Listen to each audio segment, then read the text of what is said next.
Oh, right. Yeah. Oh, with the boy on there too. Yeah.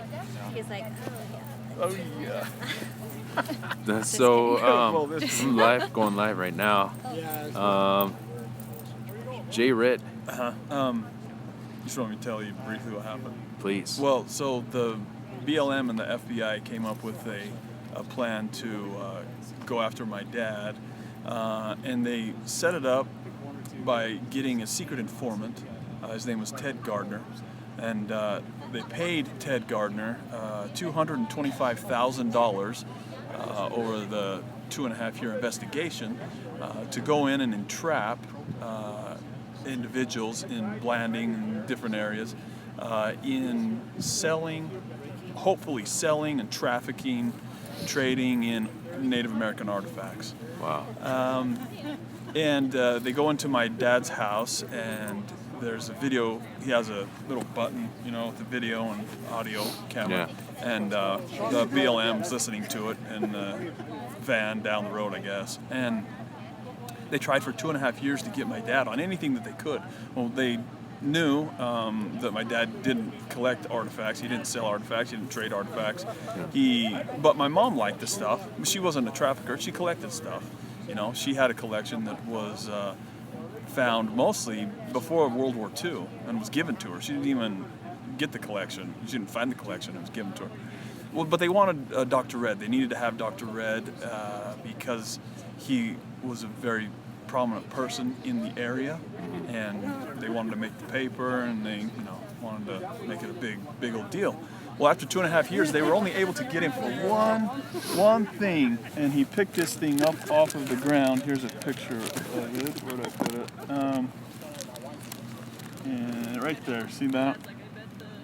That's the actual thing he picked up off the ground. So he picked it up, he brought it home, and as he was walking through the house one day, Ted Gardner, the informant, was sitting there, and he stopped and he showed Ted Gardner the little bead, and he didn't try and sell it or trade it. He just showed it to him, and that was it. They talked about it for about 1:22 seconds, and then they couldn't come up with any other charge for my dad, so they lied about this bead, said it was worth over $1,000, and it in reality is worth $75, fair market value, according to the #1 appraiser in the Southwest named Dace Hyatt. And so they inflated the value by over 1,250% in order to reach a felony threshold. They couldn't charge him with a misdemeanor because that wouldn't take away his practice. He's a medical physician.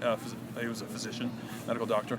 They wouldn't be able to take his license away. They wanted to destroy him, and so they had to make it a felony somehow. Right. So that's what they did.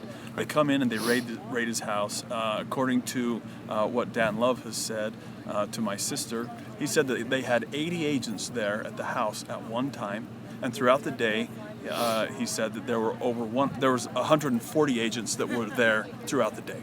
Jeez. And my dad excessive. has no criminal history at all. Served the area of Blanding for 30 years, treating patients as a physician, and they came to destroy him. So the next morning, the next day, my dad took his life because he knew that they wanted him, and with him gone, their whole operation would fall apart, and it did. He left us an audio tape, 37 minutes long, and he speaks to each family member, and he bears his testimony, and he tells each family member to keep the commandments and do the best they can in life. And then he gives a brief history of his life. Now, a couple important things that he says in this last audio tape he leaves us. He says that with me gone, there will be one less charge to contend with. Now, the one less charge that he's speaking about is that false felony charge I told you about. Right. If they wouldn't have lied about it and inflated it, I don't think he would be gone. And if they wouldn't have treated him how they did, I don't think he would be gone. But Wow. with how they reacted and conspired to destroy him, that's been the result.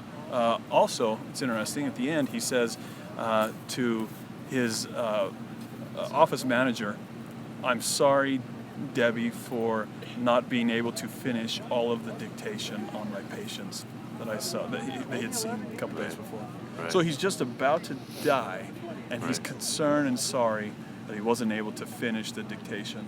I mean, you compare the people involved in the raid to his character, and in my Right. opinion, there's no comparison. I I'd put agree. him up against anyone. Yeah. Very similar to LaVoy. I mean, great person, great guy, loved people, loved to help, and his whole life was about serving others. Wow. Now that's just a brief rundown, but I can give you a lot more.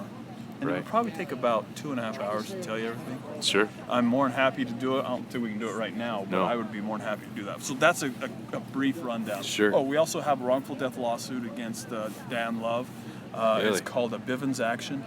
The judge has dismissed it on. Anyway, you'd have to go and read what he wrote, which is ridiculous in my opinion. But we've appealed it to the 10th Circuit. Hopefully they'll see it differently. We're also suing the BLM, the FBI, and the Department of Justice, sorry, in a federal tort claims case. Wow. And that's still in the process of. Wow. So Excellent. call me and I can give you more information. I want it out there. And like I said, the LA Times article did a really good article on that too. Well, That's unusual. yeah. Amazing. It is He worked with me for amazing. 2.5 It's like a years. miracle. It is a miracle. He could have actually buried the government. He would have put down what really happened. What was it